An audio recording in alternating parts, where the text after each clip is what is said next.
I'm waiting for YouTube to kick in. You're live.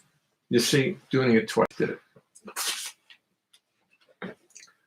Well, hello, everyone. We've been waiting for you. YouTube didn't want to get live immediately. YouTube was waiting around, taking its time.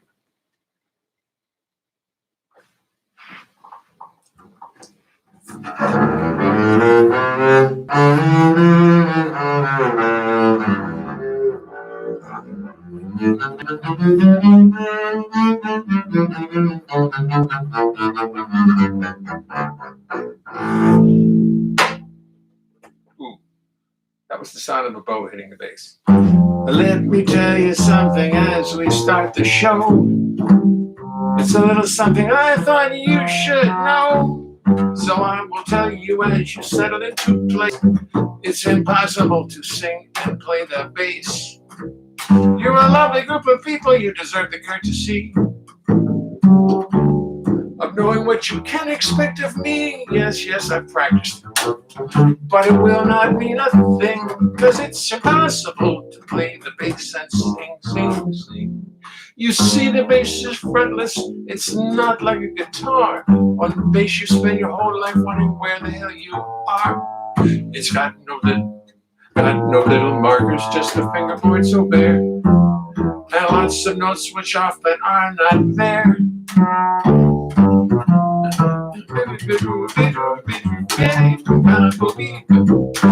Then when you start singing, you've got lyrics on your mind, and the notes on bass become impossible to find.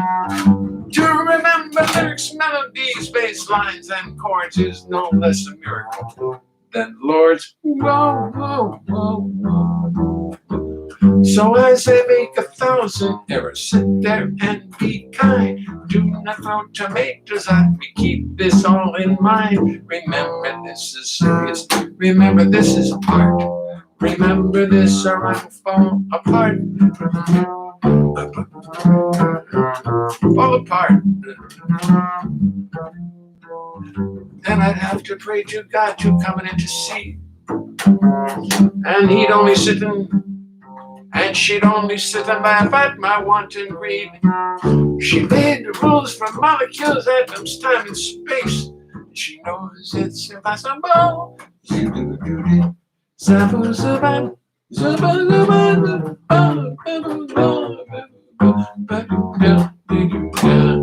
To sing and play the bass.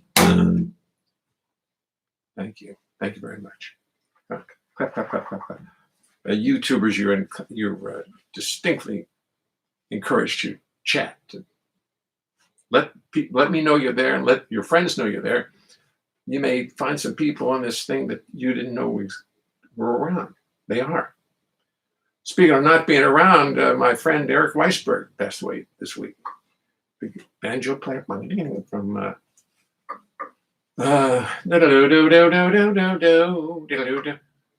whatever that movie was, that awful movie. But he made that piece by himself, although it wasn't written by him. But I worked probably 200, 300 sessions with Eric over the years. And he was a lovely guy, and I was quite surprised to see that Eric had left us. Disgusting. We have a real serious list. Anybody on YouTube, put it in there. Somebody put something in there just so I know that you're there. There doesn't seem to be much of an audience on YouTube tonight. Don't get it. No, not a soul. Not a soul. I could just turn it off. Should probably just turn it off. You know, what if I just put this up here?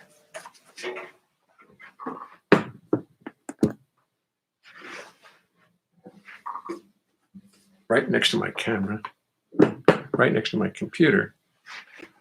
And therefore, look at that. Well, see, I didn't have the same computer. I threw the old computer away. The computer I've been complaining about is gone. I put my iMac on the piano here, and it works so much better, except there's nobody on YouTube. That's all right. My Facebook friends are number in the many thousands.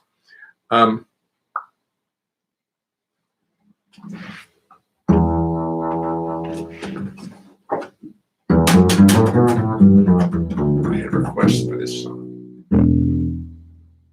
Don't you wish you'd taken up the flute? People ask me every day. They really can't conceive it, they really don't believe it, that anyone would choose the bass to play. Anyone would choose the bass to play. Don't you wish you played the clarinet? People ask me with a laugh. I tell them, yes, I actually tried to play the clarinet till I accidentally broke the thing in half. I accidentally broke the thing in half. When I was 6, I took up the piano, but us 6-year-olds find so much to distract us. I really, really hated reading music, and I always cried when it was time to practice. So I took up the guitar. It was much more fun by far, and I began to solve the riddle.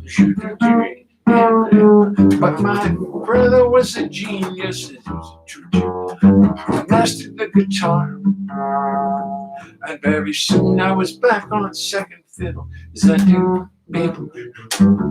At age 13, I finally found the bass, and I knew I had potential. At age 13, I simply loved the bass. Every note it played seemed so essential. You play a note, it rings out deep and true. Every note you play is up to you. You stand there all alone, completely on your own.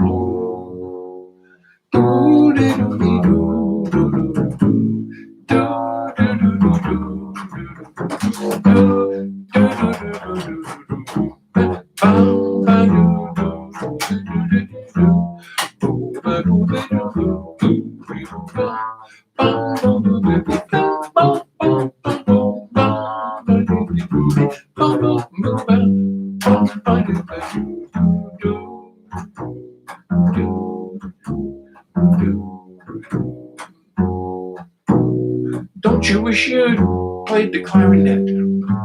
A question I've heard since God knows when. But I've been lugging basses around since I was a boy, and I do it all again. Do it all again. Do it all again.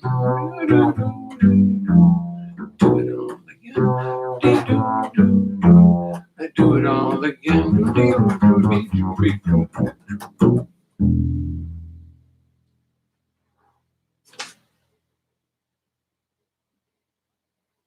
That's a song I do with the trio with Tomoko Ono and Vito Leschek. Deeply available. Well, not available right now. We can't even leave New York right now, so we're not available. So I don't care how much you want to pay us. We're not coming to your gig. We're not coming because we can't get out of New York. We can't get out of the house, much less out of New York. But so go ahead, make some outrageous offers, and we can't do anything about it. Anybody there on YouTube? Hello, guys. Let me just check them out. Let me just see what they're doing up there. Live chat. Hello. Participants. I don't know. Doesn't seem like a single one of them is there tonight. That's very interesting.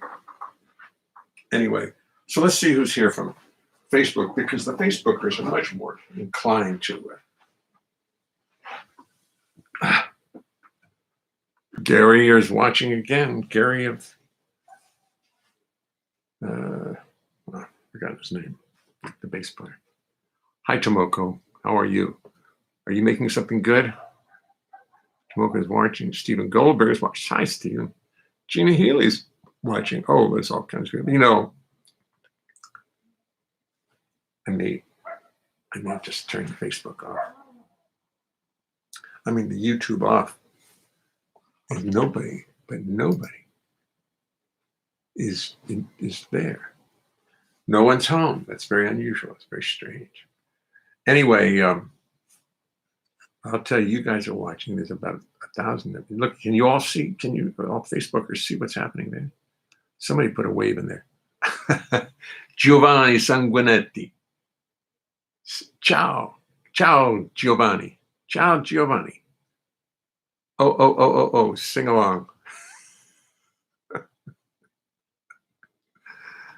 Hi, Nahum. Hi, Renee.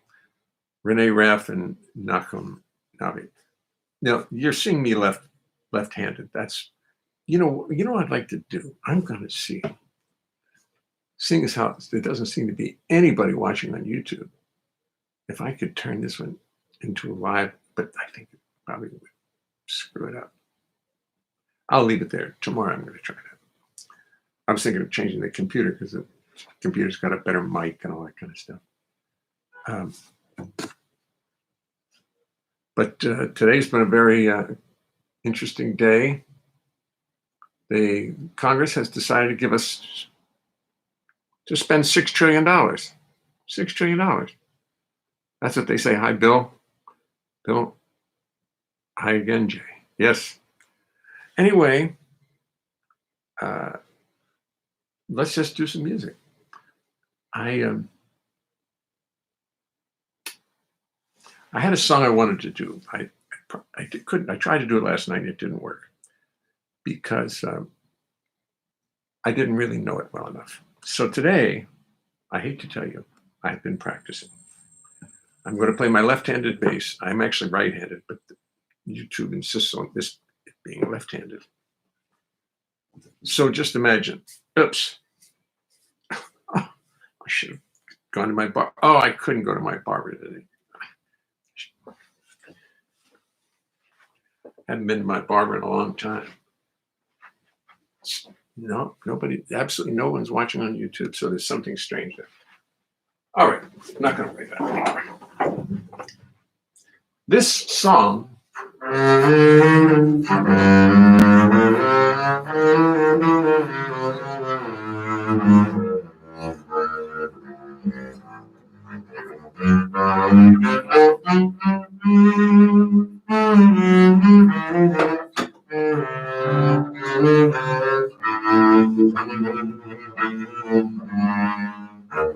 This song got written because, as I explained yesterday, a man in Baltimore. Well, I found out this whole story in a bar in Baltimore. Two people were sitting there looking through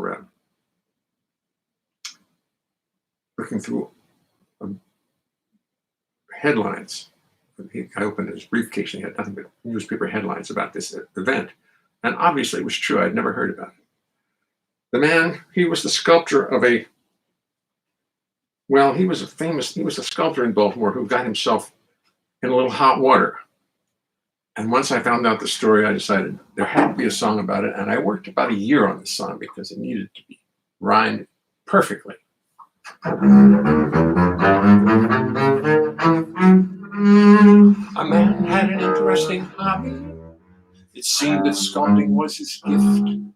And one day he decided he would sculpt a little something special and created quite a riff.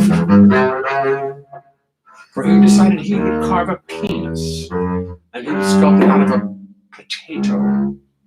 So he worked with practiced hands and eyes. He colored it with natural dyes, like the pinks and reds in the tomato. Those who saw it said it was amazing, in perfect detail down to the smallest part. Anatomically quite accurate, very realistic. They say it was a work of art, a work of art.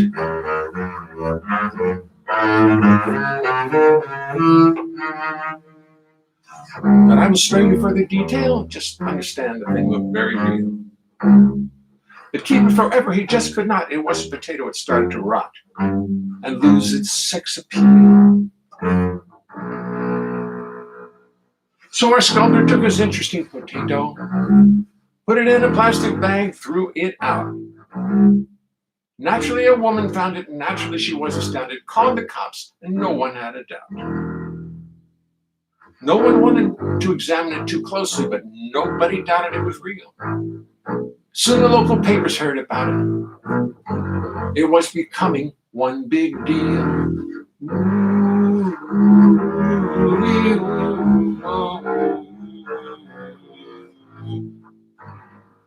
The coroner's report quite firmly stated the thing was real. It simply was organic. Microscopic slides show that it had been alive, and there really was no need for panic. Morticians in the morgue were simply mortified. They'd never so much as lost an inch of colon. Now they were just horrified to think that someone who had died might possibly have had an organ stolen.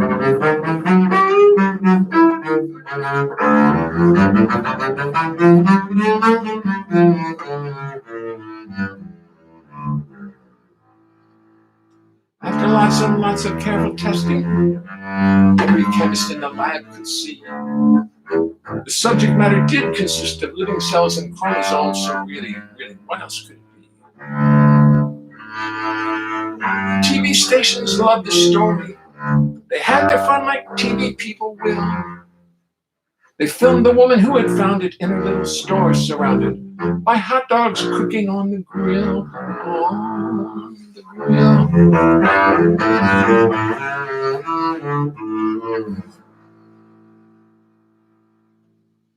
Every week it popped up in the papers.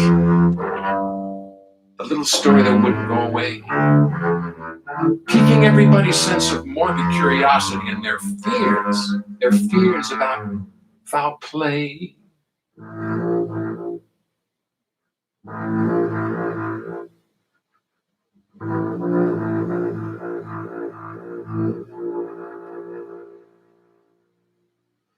Meanwhile, our sculptor simply laid low.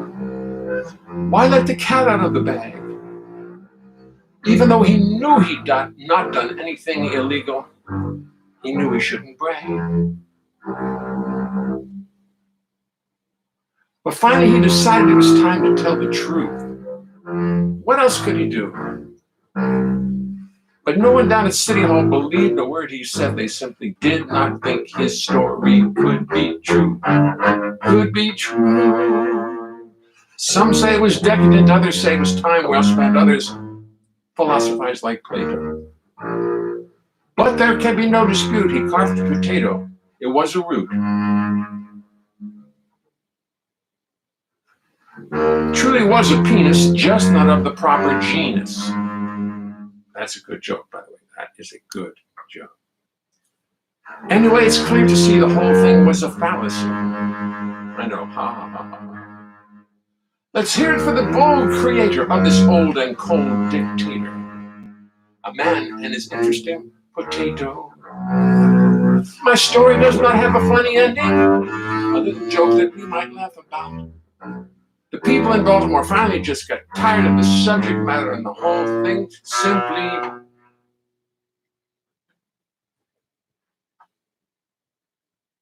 You must know the last line.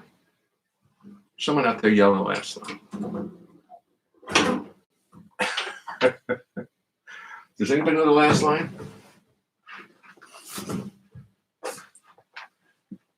Anyway, that's a song that Bill Crow's fine. Let's see if anybody got. Bill Crow's watching. Spencer Reed, look at all the wonderful people watching. Rick Henson, thanks, Jay. Attention, fans, you are watching a special talent. Is what the phrase says, one of a kind. Terry Gibbs watching. The great Terry Gibbs, the Vines player. Terry Gibbs is watching. Attention!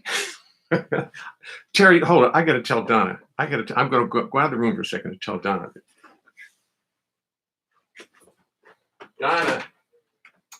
Donna. Terry Gibbs is watching, and he says, attention!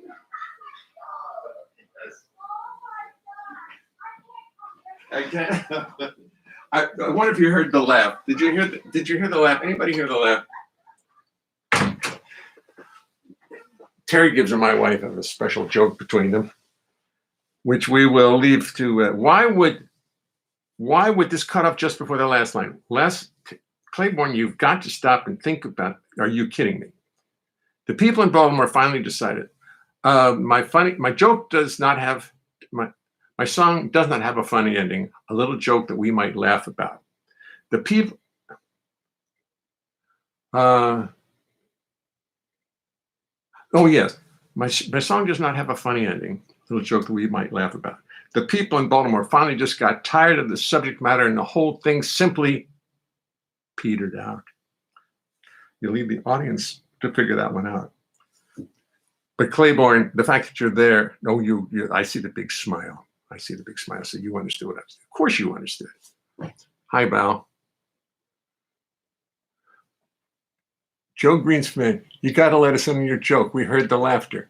Oh, you mean, no, I really can't do that. Oh, YouTube is watching. Well, I can't do it because Terry wouldn't want me to do that. But they had a special little thing between them when we used to take the cruise. Before I was declared persona non grata on the jazz cruise. I don't know what happened. All I know is they put me in the Hall of Fame, and the next year gone. And that was like 6 years ago or something like that. And I considered myself a big hit on the cruise. Apparently they didn't. And Terry and Donna became very close. So I worked with Terry and I. We did a Bermuda cruise, didn't we? That's what it was. That's where we all got together. And Terry and Donna have a lot in common, and they were joking about a lot of things. And you'll have to get Terry to explain it to you. Terry Gibbs, if you want to tell him, and I know you don't, we're just going to let it go. You got to let us on your joke. No, we can't. I can't do it. It's really just, it's not that funny to people who weren't there. It's difficult. You should see me. I'm looking at one side's left-handed, the other side's right-handed. Oh, well. Is that right? Does that look right? Is the bass player left-handed up in that picture? Yes. He's left-handed up in that picture, and I'm right-handed. Humbug. Anyway, I got through that song. I enjoy that song. Claiborne Ray is watching. Claiborne Ray is New York's greatest jazz fan.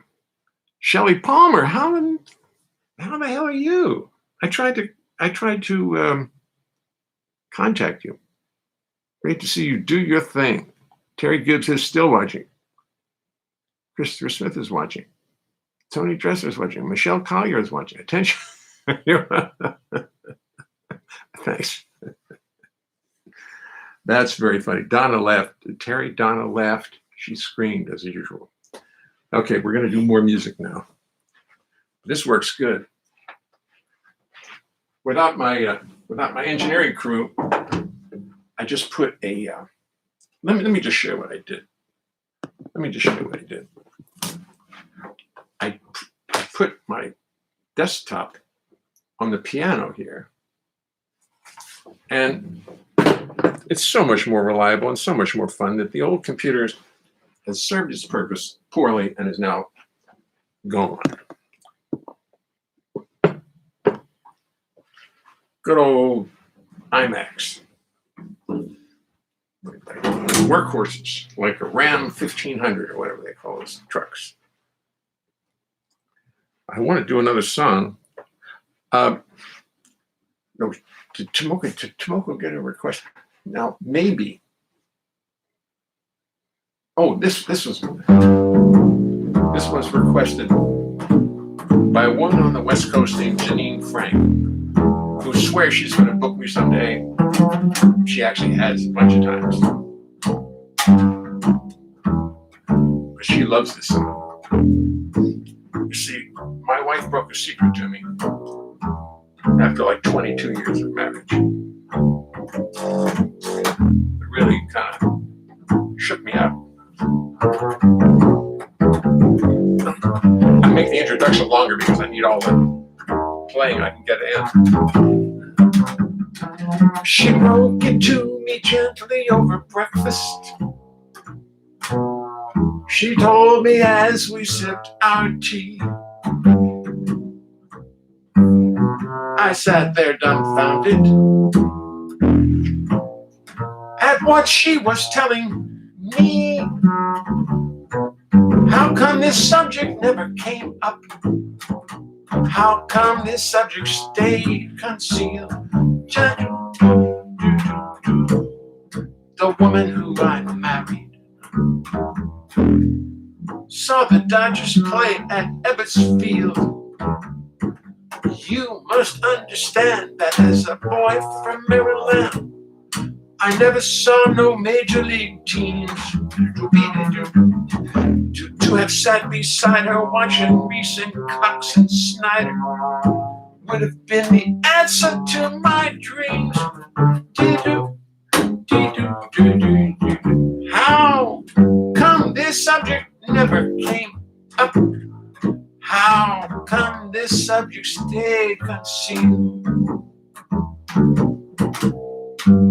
The woman who I sleep with saw the Dodgers play at Ebbets Field.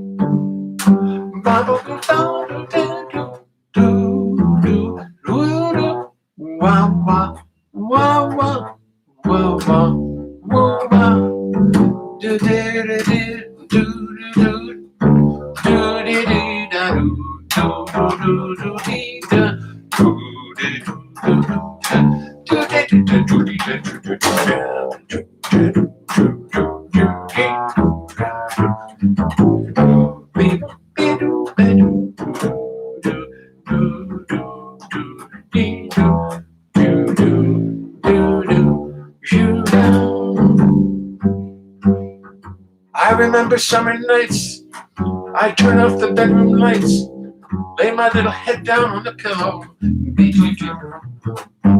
I'd listen to the Dodger games, I knew all the Dodger names.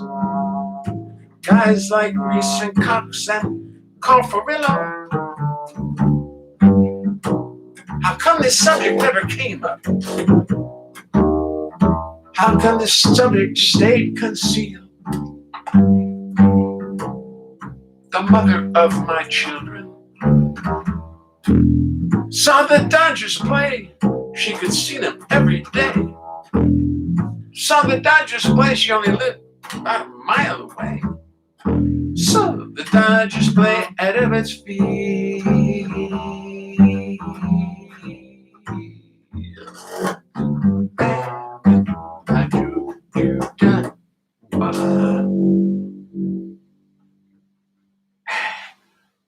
That last ending was the ending we recorded that Joe Beck made up for it when we recorded this song in about 1990. That would only be 30 years ago. And Joe Beck, again, was a true master and a brilliant musician who I loved and who left us too quickly. Left us way too quickly. Listen, I'm hot right now. I'm going to try a song. I think I may be able to get through this song. I practiced it today. And I think I can get through it. I tried it last night, and I wasn't successful at it. I couldn't remember it. I think I can do it. It has to do with the fact that I came to town and played with the first gigs I got were with the club date office called Meyer Davis. And I noted later that the first gig that Ray Brown got when he came to town was with Miles Davis. Okay, well, it's close. Anyway, and I used to do club dates with him on the island, out in West, the Hamptons, up in the Hamptons. And one particular club date dance for some private club out there started at 8 o'clock and ended at 5 a.m. And I was too tired. I just got a motel. And then I wrote about it later.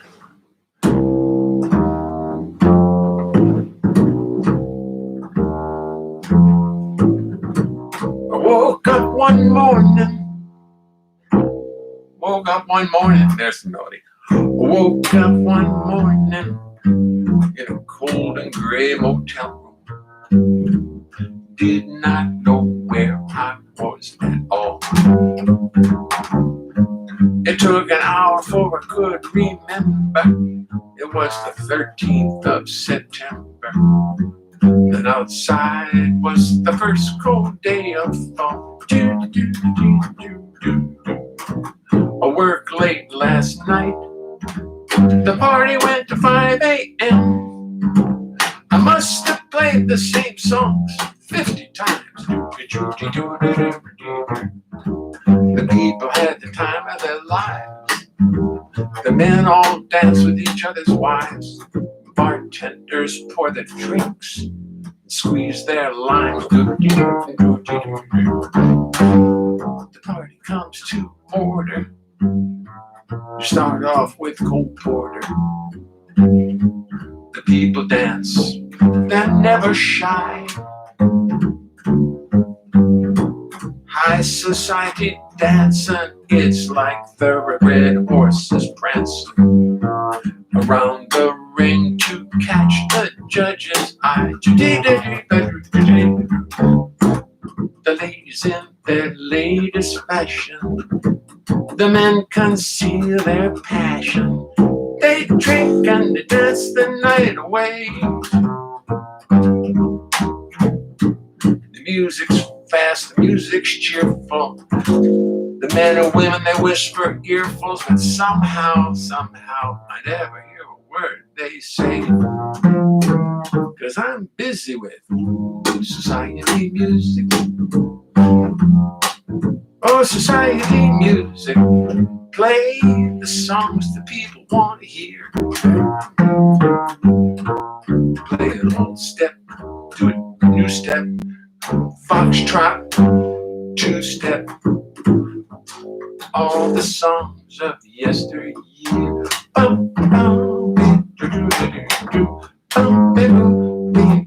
Finally comes the dawn. The trumpet player's chops are gone. It's time to close that Steinway Grand. Time to close this. Finally comes down. It's time to close that Steinway Grand.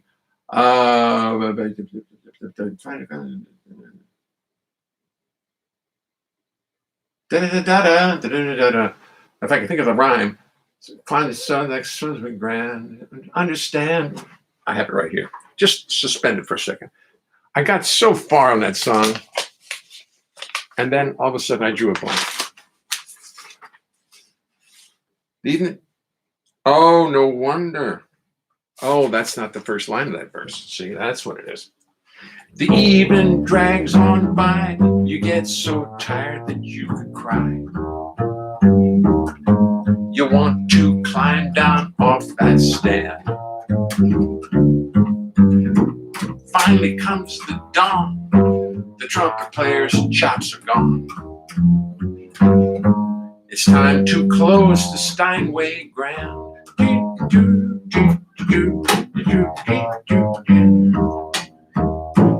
It's time to go home, but I'm too tired to roam.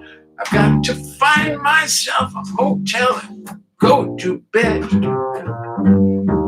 So I find myself a place, lock the car, grab my bass, and go inside, lay down my weary head. But I dream about society music, oh, society music. Play the songs that people want to hear. You dream about all playing. Oh, you dream about.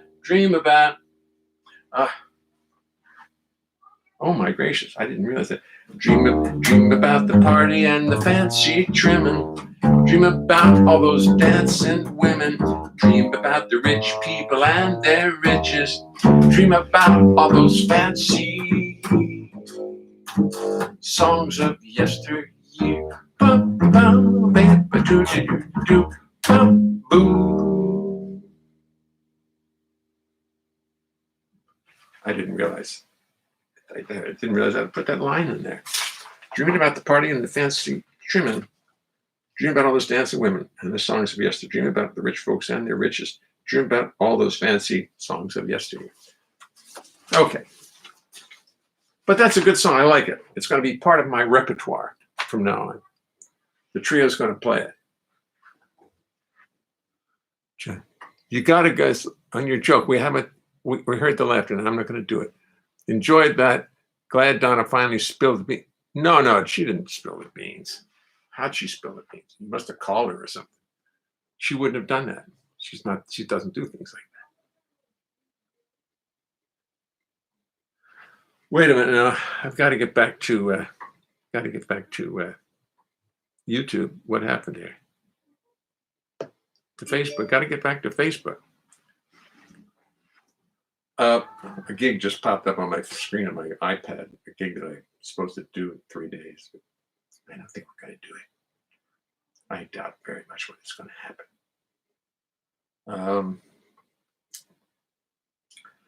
It'd be nice to have a guest here, but they can't have any guests. Donna doesn't want to sing tonight.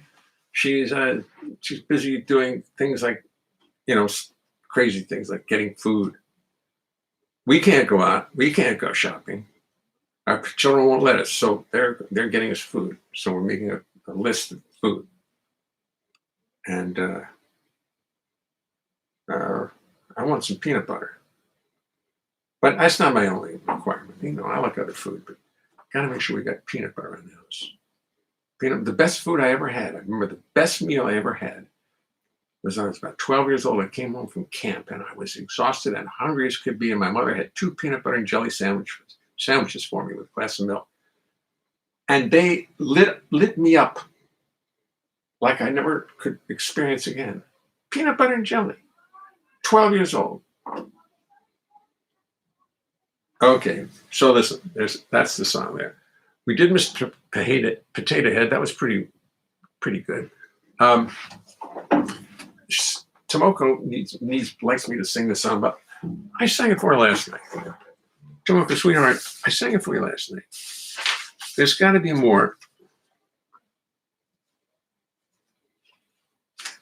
Oh, I know somebody. My daughter requested Schadenfreude. She likes Schadenfreude. Schadenfreude came because Schadenfreude is a German word. And I misinterpreted really. But Schadenfreude means our drummer Vito is from Austria. And he explains these matters to me. Very discreetly, but nonetheless explains it to me. That Schadenfreude does not mean vengeance. Schadenfreude actually means something bad happens to somebody and you're not happy about it, but you're glad it wasn't you. You're glad it wasn't you. And that sort of matches what this song's about. I was out in the traffic jam on 9th Avenue, was leaving Birdland, going to drive out to Hope, I believe it was. I think that's what it was. To Hope, New Jersey. And the traffic was terrible. It was terrible. Got on 9th Avenue and 50th Street. It took 2 hours to get down to 34th Street. No, it's not 34th. It's about 38th, isn't it? Where the tunnel is. And in the meanwhile, there was a woman behind me who was in a terrible rush. She was not happy. She was not pleased. And anytime I let somebody cut in, or anytime I let, I stopped at the intersection so the cars could pass through. She didn't have any patience for that. Honk, honk, honk. And if I did anything polite, she just didn't want to hear about it. So finally, she managed to pass by me. I don't know how she managed, but she did in the traffic jam. She was so anxious. And she made an obscene gesture to me.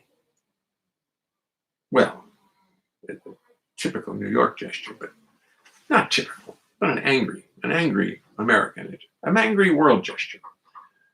And then she immediately drove into an intersection. And what happened really led me to understand it. I mean, that's when I started feeling Schadenfreude. And that's when I said, this song has to be written. So, it does.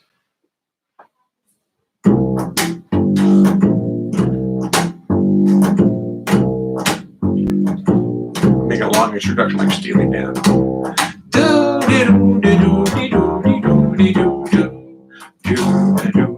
They do it again.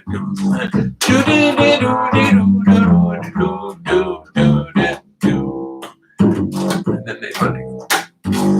You question me, you take me to task with what is Schadenfreude? You ask, and why do people find it so appealing? Well, Schadenfreude is a dark little void where you feel overjoyed at someone else's misfortune. It's not a generous feeling. Schadenfreude happens deep inside. It's a feeling we try to hide, this finding pleasure in another's pain. And I must admit to having enjoyed a recent moment of Schadenfreude, which now I will try to explain.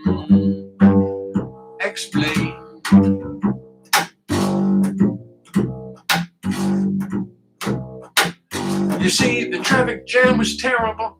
Some found it unbearable. Patience was wearing very thin. The lady in the car behind me honked and honked just to remind me, don't let anybody else cut in. She honked and honked, her venom flowing, honked and honked, impatience growing. She was not to be dismissed. Nonetheless, I did not react. I almost found it funny, in fact, as I watched her pound the dashboard with her fist. With her fist.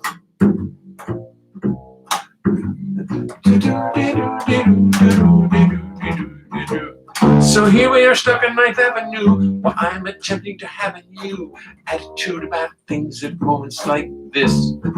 While she sits behind me for 2 hours fuming, I sit here pondering spring flowers blooming, distal stamens, ferns, and bees.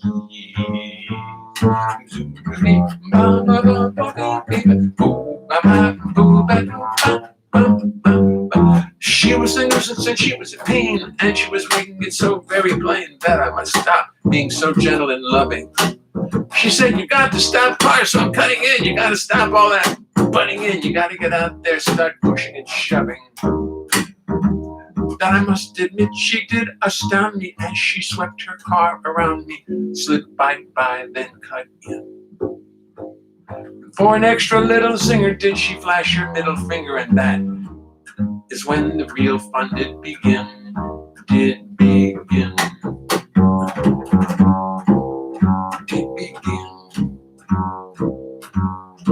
With her insides turning and a road rage burning, she pulled right behind a big truck turning, resulting in a moment so bizarre. 'Cause as it turned, the truck's rear fender did slowly, carefully, surgically render complete destruction to the front end of her car. The mashing and bashing did not happen quickly. No. It was slowly, sickly. Oh, the gnashing of teeth and the bending of steel. And it would be a total lie if I should even try to deny the schadenfreude I started to feel. Oh my.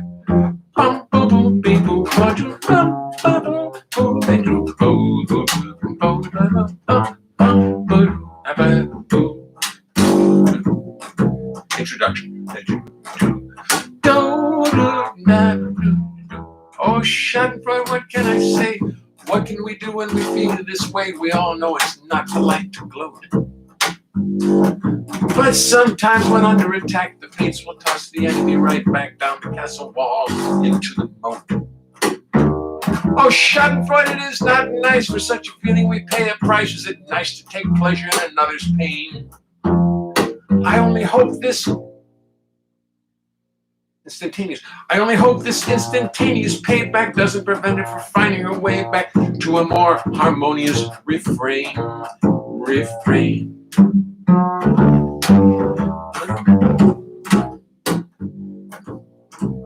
That last interlude made no sense. Oh, schadenfreude, what can I say? When I finally managed to slowly pass by her, I did not taunt her, nor evil eye, nor so much as glance at her automobile now destroyed. I passed by the spot where it all had occurred with nary a glance, nor a discouraging word, but oh my, schadenfreude. Oh my, schadenfreude. Oh my, schadenfreude. Oh my. Schadenfreude.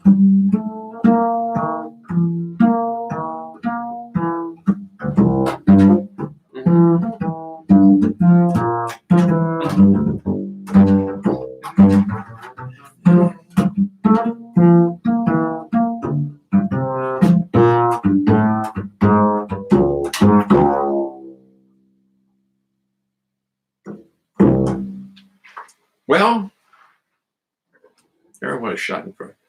A little thumbs up, people clapping like mad on Facebook. See, I realized the other day that I had 4 different Facebook accounts that some reason I just kept making up new ones. And the current one has 364 friends. I said, that's good. It's 364 friends. Good for me. But I went to the old one and had 5,000 friends. I said, I think I should let those 5,000 friends know. And sure enough, there they are all. They're all popping in it. So that's kind of fun. And YouTube, I'm not thrilled with YouTube because the first song, Impossible to Sing and Play the Bass, as I mentioned before, has had 1 million views on YouTube. 1 million. 1 million. I mean, I couldn't believe it. I didn't believe it, but it's true. And it's that they have 3,500 subscribers. But I can't get to it. It's Impossible to Sing and Play the Bass. It's on YouTube. And how the hell do I get in touch with those subscribers to say, hey, we're doing a show every night during the coronavirus mess, and I may just continue it on because it's kind of fun. It helps me practice. I see an awful lot of people. I contact an awful lot of people who I haven't seen in years, and who are important to me, and it's fun. It's great for me. And actually, people start having conversations between themselves. And as Gary Anderson asked so kindly, he did request that people try not to talk during the bass solos. Just you can, if you want to text, go, but don't talk because it's not play. No, I can't hear you. Of course I can't hear you. But that was very thoughtful of Gary. Gary lives in Las Vegas. Las Vegas. I wonder whereabouts exactly in Las Vegas, Gary. Tell me. Is it in one of these surrounding suburbs? I bet it is. Anyway, I'm just going to stop for a second and take a look and see what we're doing here. And now I can do it. It's going to make a little sense because, oh yes, Jan Greenspan, you got to let us in on your joke. We heard the laughter. I can't do it. Jan Greenspan, Albert Coulson, too bad you can't hear the applause. Al, I can hear it in my head. I always could. Oh, there it is. Yep, thank you. I appreciate it. Jay was referring to the secret of the Dodgers baseball. Oh, I'm sorry. I thought you meant what made us all laugh so much. I'm sorry. I thought when Terry Gibbs called and said hello, he came up with the punchline of a beautiful old joke that we all enjoyed that must remain slightly anonymous. Nice tune about traffic. Now you get it. Yes, now I get it. Took me 45 minutes to get that right.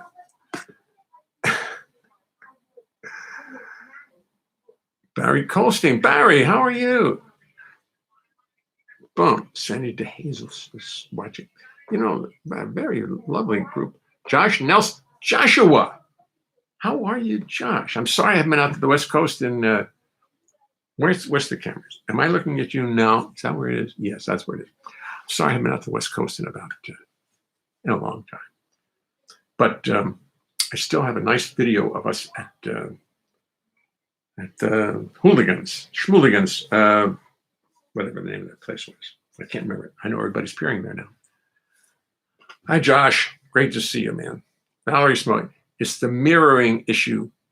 Trying to reconnect the backward monitor. Yes, I understand. Mark Murphy is watching.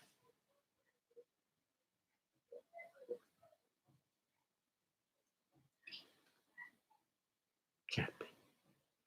Mark Murphy. Valerie looks great. Feels great. Charles J. Miles. I believe that would make me Butch. Brian Daniels. Ed Goldstein, of course you're watching. And hi, I got to wave to everybody. Your viewers, share broadcast. You don't have any viewers yet. Try sharing the broadcast. What do you mean I don't have any viewers? I got hundreds of viewers, and this silly little sign comes up. You don't have any viewers. You know, I adore this song. Thank you. Thank you. It's a good one. Seriously, this keeps cutting out every time you start to say something funny. I think I'm out of high-speed access. No, I don't think it's your problem. It might be. It might. Is anybody else experiencing cutouts? Can you tell me quickly? Because Claiborne Ray, who is very important to me, is experiencing cutouts. And she is experiencing. Oh, I'm sorry to hear that. Well, Claiborne, for your own, nothing's that funny. And you can miss words to my songs, and that doesn't matter too. Well, it actually does. Sorry. Teika, how are you, sweetheart? How you feeling? One of the great Brazilian songwriters, singers, guitar players. She's terrific. Tomoko Ono, Dodgers. Thank you, Tomoko. I got to say a little something to Teika. Teika, how are you? Boy, oh boy. Paul Keller is watching. You just keep watching, Paul. You just keep watching. Roberta Robleski Brenza. Yes. Tomoko Ono, Marshall Lewis. Klaus Freudenstein. Yeah. Robert Reagan Ballerina. Hi, Tomoko. Hi, Maria. See, now they're talking to each other now. That's the point. Bill Crow. Hi, Tomoko. Anybody paying attention here? Is anybody involved in what's going on here? Oh, we all talking to it. No, it's all right. I'm funning.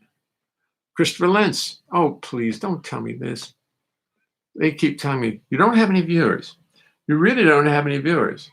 Nobody's watching. And yet this sign pops up. You know, that's how people get complexes. You're not popular. Nobody loves you. Nobody's paying attention to you. Why don't you just go eat worms? Well, Mr. Facebook, I'm sorry. Zach Schwartz. God bless Joe Beck. I had so many times playing with him, says Bill Crow. Well, yes. Yes. Norma Garbo. How are you, sweetheart? How are you? Stan Killian. Yeah, baby. Yeah. Stan Killian is a magnificent tenor player. I guess he played. Also a flute player, whether he likes it or not. Julius McCall, does anybody know the YouTube link? I cannot find it on YouTube. Jay is not. Oh, that's what it is. I didn't send out the YouTube link. All right. It's, I don't know what it is. I stopped sending it, and that's why it's hard to find, because I didn't send out this very difficult to find YouTube link. They don't make it easy. They don't make it easy.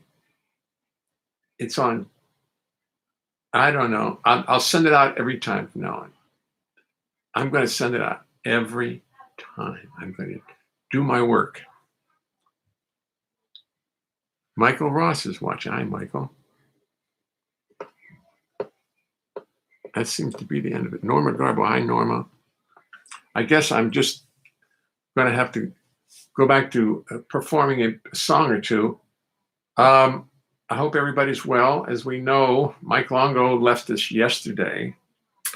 He passed away yesterday. He had COVID. Eric Weisberg passed away today. He did not have COVID. He just had natural causes. It's tough, you know. I worked with Eric in the studio a ton. He was a wonderful guy. And the picture of him in the Times captures just who he was. That's exactly who he was. He was a sweet, sweet man.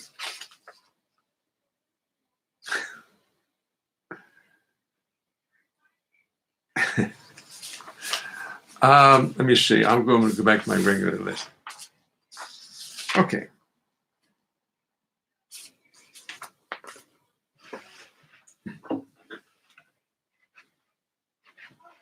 I don't know what I'm going to play yet. I don't know what I'm going to play. I have no idea. I know what I'm going to play. I'm going to play My San Francisco. You see, Tony Bennett came up to me. I should really just stop the conversation right there. But Tony comes to all the jazz clubs in New York, and so if you play in New York, the guy who plays jazz knows Tony Bennett. And I used to work for him. What's more, he came up and said, Jay, you got to do your San Francisco when you perform. You never leave your San Francisco out. I said, what song is that, Tony? What is My San Francisco? He says, the one about the airplane. I see. Okay, I'll do it.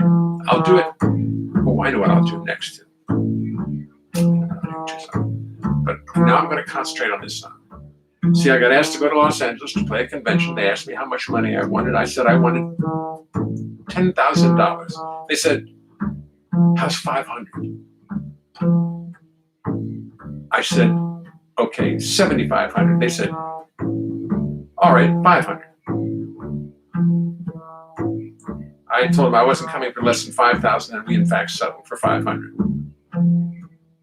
But they bought me a first-class ticket on TWA. I walked on the plane, sat down in first class. A little white-haired gentleman walked on the plane right after me, and everybody just turned their heads and was stunned at who was walking on the plane and sat down right next to me like I knew him or something like that. Like I was. True story. Take my seat aboard the plane, and what is this I see? Leonard Bernstein comes aboard and sits right next to me. First class New York to LA, some things just work out right. I'll be sitting next to Leonard Bernstein this whole flight. Maybe I should just act like I do not recognize him. Be real cool, do my best not to antagonize him.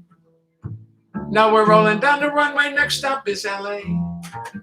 I'm nonchalant like I ride next to Lenny every day. Naturally, I turn to him against my own advice. Introduce myself and find that Lenny's very nice. Soon we start to chat and drink and talk about our lives. We talk about our children and our wives. What a lovely fellow, what a lucky day. Me and Lenny side by side, New York to LA. Soon we're chatting, drinking, talking like the very best of pals. Talking music, life and art, death and root canals. Now he's interrupting me, but really that's okay. Cause he's a lovely fellow and he's got a lot to say. I recite some songs I wrote, he recites them back. For poetry and music, he seems to have a knack. He tells me that his new show closed and now he's feeling beat. And he's not used to dealing with defeat. What a lovely fellow, what a lucky day. Me and Lenny side by side, New York to LA.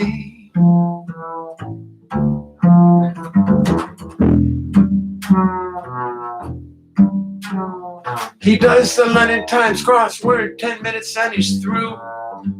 Does the puzzle with his pen, I do not have a clue. What an intellectual but a warm and friendly guy. We talk about the world below as we sail through the sky. Finally I feel the airplane starting to descend, and I know this lovely day is coming to an end.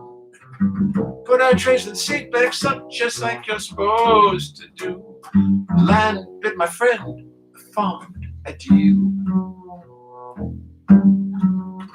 What a lovely fellow, what a lucky day. Me and Lenny side by side, New York to LA.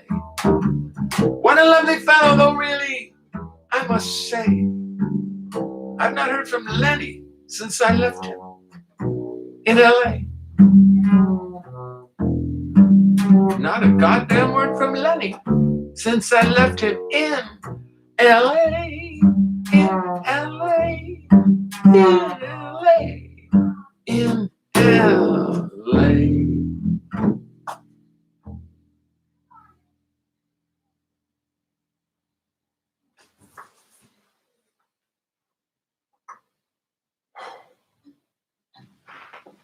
Just want to see.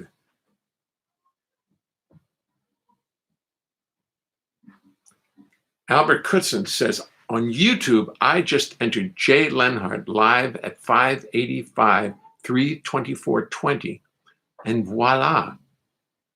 Watching you on YouTube now. Volume is louder, and you are not reversed. Oh, thank goodness.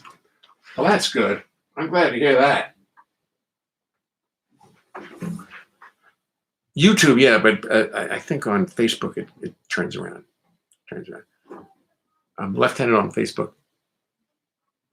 Bravo. Thank you, Stephen. Oh, thank you, Jan. Appreciate it. Hey, Jay, finally found you. Kept getting waiting for Jay. Scott Robinson. Wow, Scott Robinson. Even though he's listening, I'm going to tell the story. He's one of the most talented musicians I ever met in my life. And one of the most brilliant saxophone things I ever got involved with. I ever played. I went over to Norway and I was playing a festival over there. And I don't know how I ended up down in the cellar of somebody's hotel playing with a decent, good rhythm section, actually. And in walks Michael Brecker. No, not Michael Brecker. Joe Lovano. Michael Brecker is with him. Joe Lovano walks in. And Scott Robinson walks in. And John Gordon walks in. And John, I usually associate playing alto, but he was playing tenor that night. I think that was John. I'm sure it was. And the way those guys played together. And, remember the old cutting sessions that used to be famous with musicians? They try to play better than everybody else and chop them down with their horn. Well, these three guys, it was a friendly but ferocious session. I've never heard the saxophones played like that. I've never heard the saxophone. With such intensity, these guys were playing for each other and they were killing it. And I sat in the back and just listened. It was phenomenal. And no, it's not recorded. No, it's nowhere. It's in my little brain. And I'll never, ever forget it. And Scott Robinson was one of those, the mighty trio. Boy, was that good. Thanks, Scott. How's everything going? Terrific, Jay. Sonny Kutzen. Thank you, Sonny. God bless you. My final selection, it's now 8 o'clock, and we should end on something good.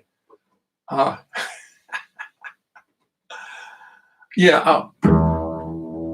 end on my Louis Bellson song because I like to play it. I like to play it a lot. It has to do with the fact that I played with Louis Bellson. It starts when I was 12 years old watching Duke Ellington's band in Baltimore at St. Edward's Parish. My brother was 15, I was 12. We walked into this club in the parish house, the parish concert hall, or whatever it was. And concert 8 o'clock. Bill and I, my brother and I, walk in 8 o'clock. We're sitting. There's no one there.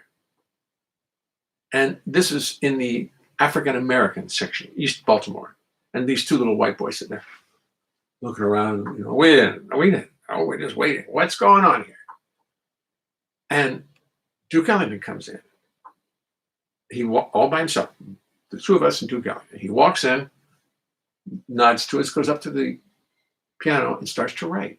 He's playing, he's writing a score and sitting there by himself. And slowly, very slowly, the musicians, the rhythm section, Louis, the bass player, I don't remember who it was. I don't remember who the bass player was. I don't know his name. But it would be about 1952. So if somebody tell me who was with Ellington in 1952, I can find that out. But somebody out there, some of you astute people know exactly who was playing bass with Duke Ellington. But Louis Bellson was playing drums. And Louis Bellson walked by, and this place was starting to fill up a little bit. He sees me and he does a little paradiddle on my head with the drumsticks. goes up to play, and they start playing the blues. Duke starts playing the blues. And then when the band, everybody in the band takes a solo. And everybody, it was killer. I'm listening. I was just beside myself with interest and joy and ecstasy. And they play, then they brought into rocking into rhythm. And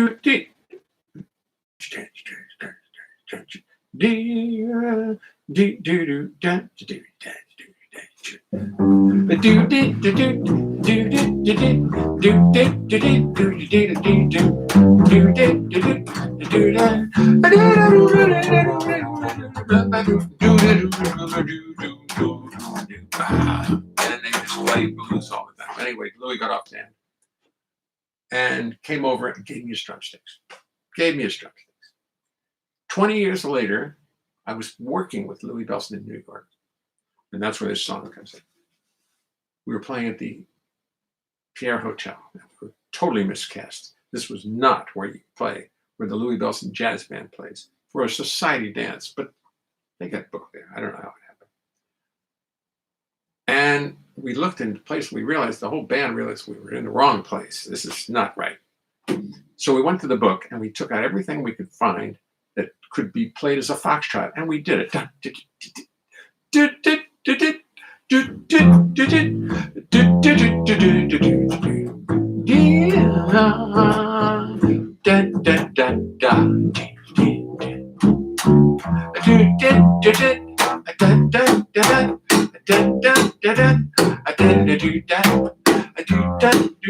we didn't do that.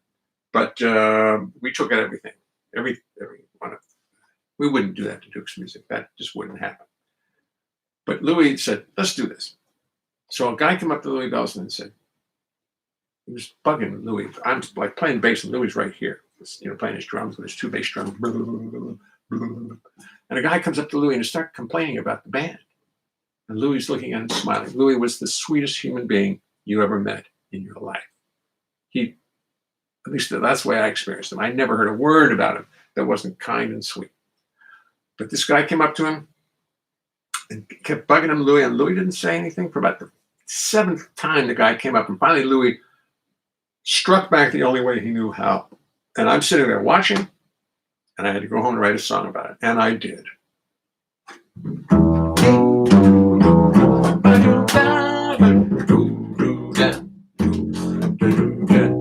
Hear the pretty music, see the people dancing. It's Louis Bellson's band up on the stage. Music great for dancing, singing and romancing, but tonight the foxtrot is the rage. Suddenly a grouchy man with silver hair comes to the stand, fires off a warning cannon. He says he's a big contributor to this affair, and he wants us to play like Lester Lennon. This guy don't know from Louis Bellson, and he could care less. And he proceeds to make this solemn vow. He knows what we're being paid, and all of it will be mislaid unless we play some Lester Lennon now. Play some Lester Lennon now.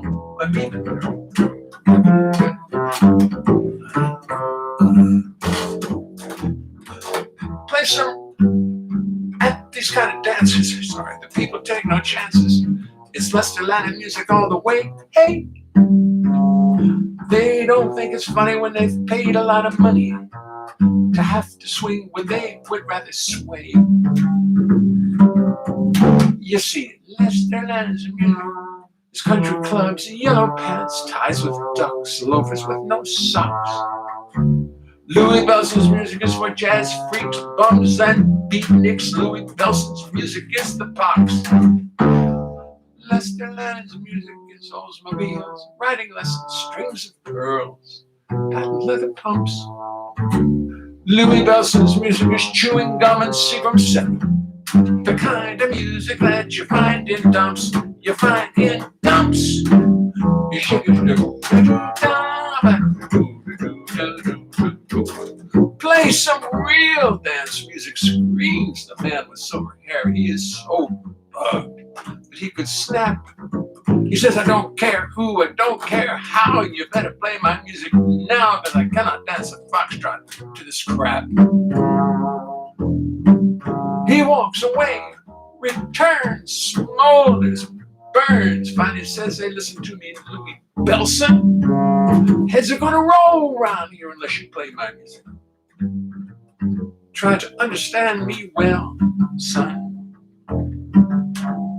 So Louis nods and then proceeds to play a long drum solo, loud and long, just like he was deranged. I guess he figured if the man had paid to be unhappy, he should not be shortchanged. He should not be shortchanged. Whoa, whoa, whoa, whoa. Well, the guy comes back. Louis stops him in his track. Louis finally says, hey, listen to me well, son. He says, I'm sorry you are so upset.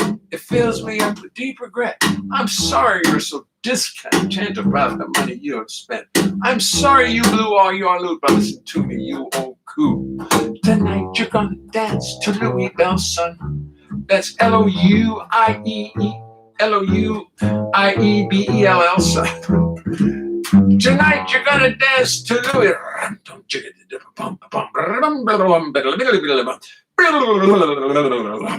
Son. See why I'm doing this show, just to remember the songs, to try to remember the lyrics.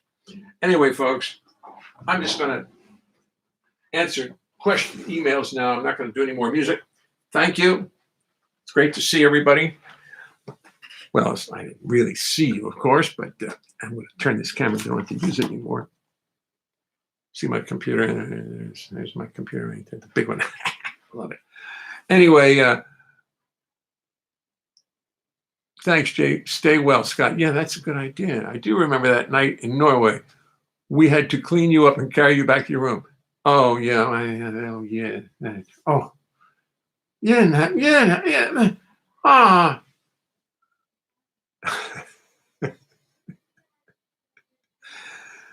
Okay, kids, great to see you all. I'm going to end the stream. The stream ends at the Bay of Mexico. What is it? I'm thinking of that stream that used to go into the Gulf of Mexico. No, the Baja Mexico. It no longer even reaches it. Anyway, like that stream. Good night. Listen, I will be here tomorrow night, 7 o'clock, with some other songs. See you later. Be well.